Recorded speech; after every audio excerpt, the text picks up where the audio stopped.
I know laying in bed awake trying to fall asleep can be so frustrating and we'll do virtually anything to make us go to sleep. But is counting sheep one of them? The answer to that may just surprise you.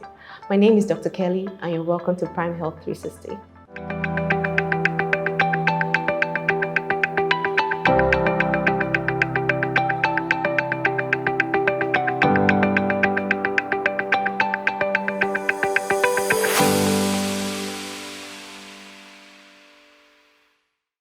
This saying originated from herdsmen who wouldn't sleep until they've counted all their sheep and none were missing.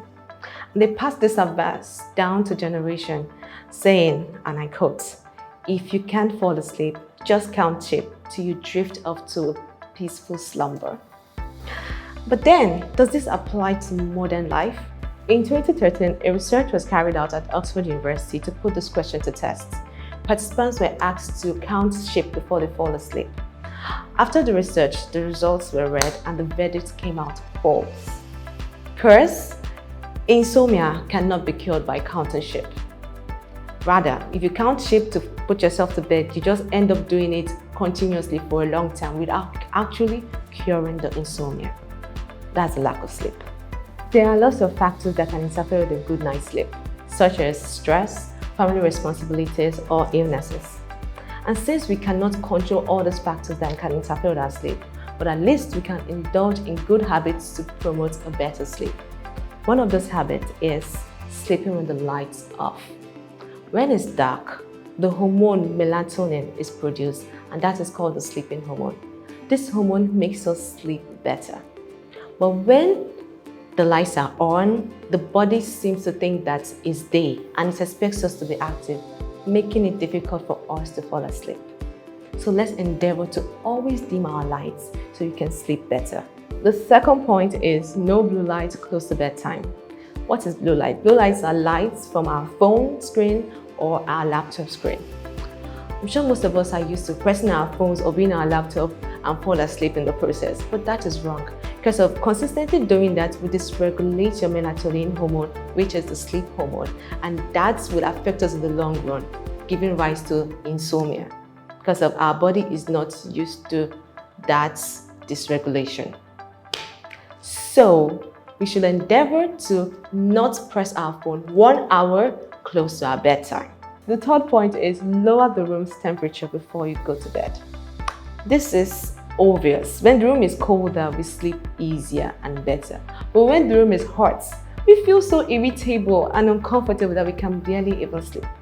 But then, don't sleep in a cold, very, very cold room, because when you do that, you push yourself to get into hypothermia. Hypothermia meaning a drop in the body's temperature, a dangerous drop in the body's temperature.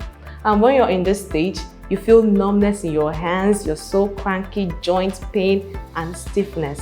And in the long run can lead to cardiac arrest and possible death. So, with all due diligence, let's make sure that we sleep at a room temperature of 16 to 17 degrees to make us get a better sleep. We all know that whatever we take into our body affects the way our body operates. Talk more over our sleep.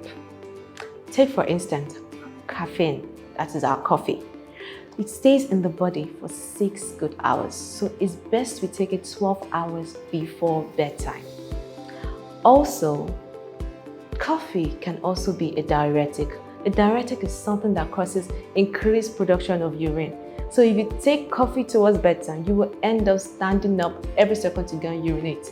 And that will obviously disrupt your sleep. Another thing we should look at is alcohol. People might think that alcohol makes you sleep. Yes, it does. But you wake up in the morning feeling so cranky, nauseous, the whole hangover feeling. So, in other words, it's best not to take coffee at least 12 hours before sleep, and we should avoid alcohol. Avoid it totally, or if you want to take a glass of wine, would do. My fifth point would be having a sleep schedule. There's something called the sleep-wake cycle, and this is exactly what I'm about to highlight. My Nigerian brothers and sisters will be able to relate with it.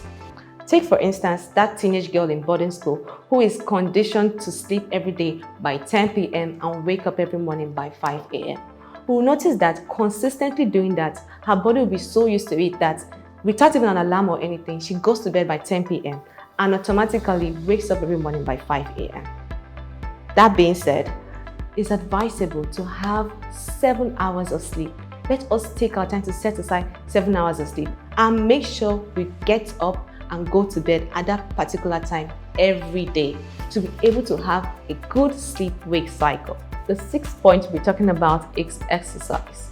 When we exercise for at least 30 minutes or do any physical activity close to bedtime, our body becomes so tired and it wants to recover. And the best way the body wants to do that is through sleeping. But we should also be careful not to exercise too close towards our bedtime because of some hormone is released. It's called endorphins, and this is a good mood booster. So it can make us feel so hyperactive, preventing us from falling asleep. The seventh point would be daytime naps. We should totally avoid daytime naps, or if we must do it, we should do it for 30 minutes. And avoid doing it close to our sleeping time, because it's going to affect us falling asleep when we need to fall asleep.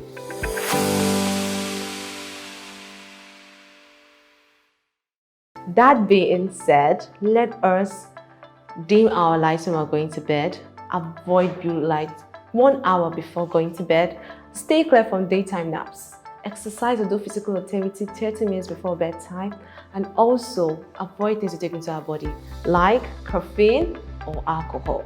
We should avoid them towards bedtime. And I also have a helpful tip for you.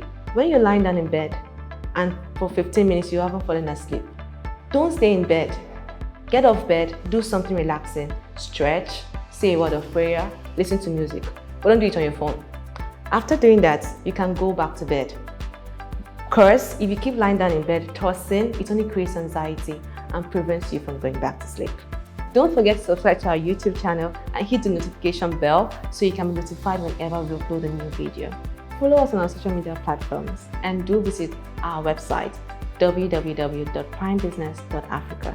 I remain your host, Dr. Kelly, and until our next episode, this is Prime Health 360.